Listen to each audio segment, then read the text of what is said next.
Hi guys, உங்களுக்கு ஷின்சானை பிடிக்கும்னா மறக்காம லைக் பண்ணுங்க, ஷேர் பண்ணுங்க, சப்ஸ்கிரைப் பண்ணுங்க, கமெண்ட்ல ரெட் ஹார்ட்டை தட்டி விடுங்க. பாப்போம் எத்தனை பேத்துக்கு ஷின்சானை பிடிக்கும்னு சொல்லிட்டு. இன்னைக்கு நம்ம ஷின்சானோட ஒரு காமெடி எபிசோட் தான் பார்க்க போறோம். ஸோ வீடியோ செம்ம இன்ட்ரெஸ்டிங்கா இருக்கும், ஸ்கிப் பண்ணாம பாருங்க. வாங்க வீடியோக்குள்ள போலாம். ஃபர்ஸ்ட் சீன்லயே நம்ம ஸ்கூல் பஸ் ஷின்சான் வீட்டுக்கு முன்னாடி நிக்குது. நம்ம மிக்சியும் அவனை காலையிலே எழுப்பிட்டு குளிப்பாட்டி சாப்பாடுலாம் கொடுத்தா கடைசி நேரத்துல காலவாரி கக்கூசுக்கு போயிட்டான். கொஞ்ச நேரம் மட்டும் வெயிட் பண்ணுங்க, இப்போ வந்துருவான்னு சொல்லிட்டு நம்ம மிக்சியும் அவங்க கிட்ட கெஞ்சிட்டு இருக்கிறாங்க. இப்போ நம்ம ஹீமா வரைக்கும் ஆசையா இருக்கிறதே பஸ்ஸில் ஏறி போகிறதுக்கு அப்படின்ற மாதிரி ஸ்கூலுக்கு பஸ்ஸில் ஏறி போகிறதுக்கு அவளுக்கு ரொம்ப ஆசை. நம்ம மிக்சியும் இப்படிக்கா ஷின்சானை கூப்பிட போகும்போது நம்ம ஹீமா வரையும் அப்படிக்கா ஷீரோவை கூப்பிட்டு அது மேலே ஜம்முன்னு ஏறி ஸ்கூல் பஸ்ஸை நோக்கி போயிட்டு இருக்கா. நம்ம தலைவனும் கக்கா போயிட்டு என்ட்ரி கொடுக்குறான். நம்ம ஹீமா வரைக்கும் ஒரே ஷாக் ஆயிடுச்சு. இப்போ நம்ம தலைவனுக்கு பிரபுதேவா மாதிரி டான்ஸ் ஆடணும்னு ஆசை வந்துருச்சு போல. அம்மா எனக்கு ஆடணும்னு ஆசையா இருக்குன்னு சொல்லிட்டு ஆடிக்கிட்டே இருக்கிறான். நம்ம மிக்சியும் உன்னை விரட்டி அடிக்க தோணுது அப்படின்ற மாதிரி அவனை விரட்டி சேஸ் பண்ணிட்டு இருக்காங்க. இதான் சாக்குன்னு சொல்லிட்டு நம்ம ஹீமா வரையும் ஷீரோ மேல ஏறி ஒரு வழியா ஸ்கூல் பஸ்குள்ள ஏறிட்டா. நீ ஸ்கூலுக்கு வந்து எல்லா ஆட்டத்தையும் போடுன்னு சொல்லிட்டு நம்ம மேடமும் அவனை ஸ்கூல் பஸ்குள்ள ஏத்தி விட்டுருவாங்க. இப்ப ஸ்கூல் பஸ்ஸும் வீட்டை விட்டு கிளம்பிரும். நம்ம ஷீரோ ஒரு பக்கம் ஓன்னு சொல்லிட்டு கத்திக்கிட்டே இருக்கும். நம்ம மிக்சியும் என்ன உனக்கு பசிக்குதா, பசிச்சா நீனாவே இருக்க மாட்டா, இரு உனக்கு நான் சாப்பாடு கொடுக்குறேன்னு சொல்லிட்டு உள்ள போறாங்க. இப்ப ஸ்கூல் பஸ் வந்து எல்லா பசங்களையும் இறக்கி விட்டுரும். ஒவ்வொருத்தவங்கள கீழே இறங்கி வருவாங்க. அந்த டைமை பார்த்துட்டு நம்ம மசாவும் ஷின்சான் கிட்ட, ஷின்சான் இன்னைக்கு நம்ம என்ன விளையாடலாம் அப்படின்னு கேட்கும்போது நம்ம தலைவனுக்கு பின்னாடி 2 கை தெரியும். உடனே நம்ம மசாவும் பயந்துட்டு, டேய் உனக்கு பின்னாடி பேய் இருக்குடா அப்படின்னு சொல்லுவான். நம்ம தலைவனும், நாயே என் பின்னாடி எங்கடா பேய் இருக்குது, நான் மட்டும்தான் நிற்கிறேன் அப்படின்வான். நம்ம கசாமாவும் அப்பெல்லாம் ஒன்றும் அவன் பின்னாடி தெரியலையே அப்படின்னு சொல்லுவான். திரும்ப மசாவ் ஷின்சானை பார்க்கும்போது மறுபடியும் ஹீமாரோட கை தெரியும். இந்த டைம் நம்ம பையன் கதி கலங்கி போயிடுவான். டேய் உன் பின்னாடி உண்மையாலுமே பேய் இருக்குடா அப்படின்னு சொல்லுவான். இப்போ நம்ம தலைவனும் ஒரு யூட்டன் எடுத்து பார்த்தா ஹீமாவாரி பின்னாடி உட்காந்துருப்பா. நம்ம தலைவனும் என்னடா இது இந்த கணக்குதே, அது நீ தானே அப்படின்னு சொல்லி ஷாக் ஆயிடுவான்.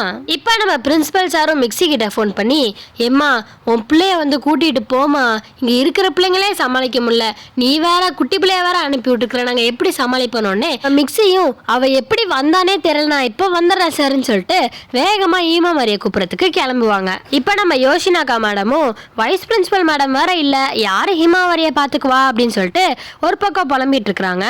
நம்ம பிரின்சிபல் சாரும் அவங்க இல்லைன்னா என்ன நான் பாத்துக்கிறேன் அப்படின்னு சொல்லிட்டு நம்ம பிரின்சிபல் சாரு ஹீமாவரிய தூக்கிக்குவாரு. நம்ம ஹீமாவரியும் அங்கில் உங்க மூஞ்சி பார்க்க பேய் மாதிரி இருக்குன்னு மனசுல நினைச்சிட்டு அழுவ ஆரம்பிச்சிருவா. உடனே நம்ம மேடமும் நீங்க என்கிட்டயே கொடுங்க நானே பாத்துக்கிறேன்னு சொல்லிட்டு ஹீமாவரியை தூக்கிட்டு கிளாஸுக்கு போயிடுவாங்க. நம்ம மேடமும் எல்லா ஸ்டூடெண்ட்ஸையும் கூப்பிட்டு, ஹீமாவரி தெரியாம நம்ம ஸ்கூலுக்கு வந்துட்டா, அவங்க அம்மா வர வரையும் நம்ம தான் அவளை பாத்துக்கிறணும், அதனால எல்லாரும் நம்ம பாத்துக்கலாம் அப்படின்னு சொல்லுவாங்க. எல்லா பசங்களுக்கும் ஹீமாவரியை பார்த்தோன்னே குஷி ஆயிடும். இதுவரைய குழந்தையே பார்த்தது இல்லாத மாதிரி ஹீமாவரி எல்லாரும் குறுன்னு பார்ப்பாங்க. நம்ம போச்சான்னு ஒரு பக்கம் மூக்கு சளியை வச்சு அவளுக்கு வித்த கண்டிட்டு இருப்பான். நம்ம ஹீமா வரைக்கும் போச்சான் பண்ற வித்த ரொம்ப பிடிச்சி போயிடும். இப்ப நம்ம கசாமாவும் ஒரு அழகான கோட்டையை கட்டிட்டு இந்த கோட்டை உனக்கு தான் சொல்லிட்டு ஹீமாவரியை பார்த்து சொல்லுவான். அந்த டைமா பார்த்துட்டு நம்ம ஹீமாவரியும் கசாமாவோட கையை பிடிப்பா. உடனே நம்ம கசாமாக்கு ஒரே வெக்கம்ஸ் வந்து அவன் பிளாஷ்பேக்கு போயிடுவான். அந்த பிளாஷ்பேக்ல நம்ம கசாமா தான் இளவரசி, அப்புறம் ஹீமாவரி தான் இளவரசின்னு மனசுல நினைச்சுக்குவான். இப்ப நம்ம ஹீமாவரிட்ட கசாமா உன்னை நான் கடைசி வரை பத்திரமா பாத்துக்குவேன்னு சொல்ற மாதிரி அவன் பிளாஷ்பேக்ல இருப்பான். நம்ம ஹீமாவோட ட்ரீமு ரொம்ப டிஃப்ரெண்ட்டுங்க. அவள் தன்னை இளவரசியாக நினச்சிக்குவா, ஆனால் கசாமாவை ஒரு வேலைக்கார மாதிரி நடத்துவா, அதுதான் அவள் ட்ரீமில் இருக்கும்.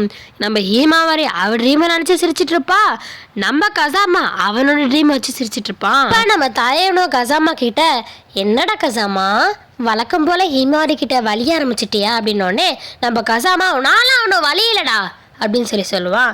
நம்ம ஷின்சானும் நீ வலிறதெல்லாம் ஹீமாவரிக்கு பிடிக்காது, இப்போ பாரு அப்படின்னு சொல்லிட்டு யோஷினாக்கா மேம் கூப்பிட்றான். யோஷினாக்கா மேம் உங்களுக்கு ரெட் லைட் க்ரீன் லைட் விளையாட தெரியுமா அப்படின்னு கேட்பான். நம்ம யோஷினாக்கா மேமும் அதெல்லாம் எனக்கு தெரியாது அப்படின்னு சொல்லுவாங்க. இந்த பேரை கேட்டோன்னே ஹீமாவரி சரி குஷி ஆயிடுவா. இப்போ நம்ம தலைவனும் கவலைப்படாதீங்க நான் உங்களுக்கு சொல்லித்தரேன் அப்படின்னு சொல்லிட்டு க்ரீன் லைட்னா பாடிக்கிட்டே டான்ஸ் ஆடணும், ரெட் லைட்னா அதை ஸ்டாப் பண்ணும் அப்படின்னு சொல்கிறான். மேடமுக்கு வர வழி இல்லை. ஸோ அவன் சொல்ற மாதிரி தான் செய்யறாங்க. நம்ம ஷின்சானும் நடுவுல மேடம் ஸ்டாப் பண்ணி, என்ன நீங்க ஆடுறீங்க, இப்பெல்லாம் ஆடிங்கன்னா என் தங்கச்சி மூடோட் ஆயிடுவா, என்ன பாருங்க நான் எப்படி ஆடுன்னு சொல்லிட்டு அவன் டிக்கியே டக்கு மாதிரி ஆட்டுவான். இங்க பாருங்க மேடம், என்ன மாதிரி தான் ஆடணும் அப்படின்னு சொல்லி அவங்களுக்கு ஒரு கட்டளை போட்டோம்னே நம்ம மேடமும் அவங்களுக்கு தெரிஞ்ச ஏதோ ஒரு ஸ்டெப்பு போடுறாங்க. நம்ம மேடம் மனசுல இன்னும் இன்னெல்லாம் பாடுபட போறணும் அப்படின்னு நினைச்சிட்டு இருக்கிறாங்க. திரும்ப நம்ம தலைவர் ஸ்டாப் ஸ்டாப் ஸ்டாப், நீங்க ஆடுறது நல்லாவே இல்லை, அப்புறம் என் தங்கச்சி மூட் அவுட் ஆயிடுவா அப்படின்னு சொல்லிட்டு ஷின்சான் ஹீமாவரி 2 பேருமே சேர்ந்து ஆடி காட்டுறாங்க. இந்த மாதிரி தான் நீங்க ஆடணும் அப்படின்னு சொல்லிட்டு நம்ம மேடமும் பொத்தி வச்ச வேகலை உன்னை வெக்க விட்டு போகலன்னு மாதிரி நின்றா வேலைக்கு ஆகாதுன்னு சொல்லிட்டு இந்த பக்கமும் அந்த பக்கமும் சுமாரா டிக்கி ஆட்டுறாங்க.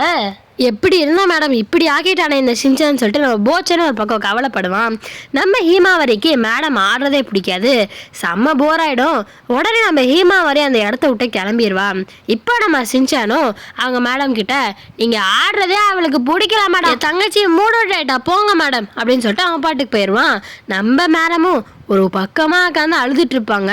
நம்ம ஹீமாவாரி உசேன் போல்ட் மாதிரி வேகமா ஓடுவா. நம்ம கசாமா சும்மா இல்லாம நான் அவளை பிடிக்கிறேன்னு சொல்லிட்டு எடுத்துக்கிட்டே போவான். நம்ம ஹீமாவாரி சும்மா இல்லாம பில்டிங் பிளாக்ஸையும் தள்ளி விட்டுட்டு பசங்க வந்த டிராயிங்ஸ் கிரையான்ஸ்ன்னு சொல்லிட்டு எல்லாத்தையும் தள்ளி விட்டுட்டு வேகமா போவா. நம்ம கசாமாவும் வேகமா முன்னாடி வந்து நின்றுவான். நம்ம ஹீமாவாரி அவனை முட்டக்கூடாத இடத்துல முட்டி விட்டு ஓடிடுவா. இப்போ நம்ம மேடம் அவளை பிடிக்க ட்ரை பண்ணுறாங்க. டக்குன்னு யூட்டன் எடுத்துருவா. நம்ம மேடம் மூஞ்சிலே அடிபட்டுரும். இப்போ நம்ம மிக்ஸி என்ட்ரி கொடுப்பாங்க. என் பொண்ணு ஏதாவது தொல்லை பண்ணிட்டாளா அப்படின்னு சொல்லிட்டு நம்ம மேடம் ஒரு பக்கம் அழுதுட்டு, தொல்லை பண்ணிட்டாளா என்ன இப்படி கேட்டுட்டீங்க அப்படின்ற மாதிரி ஒரு ரியாக்ஷன் கொடுப்பாங்க.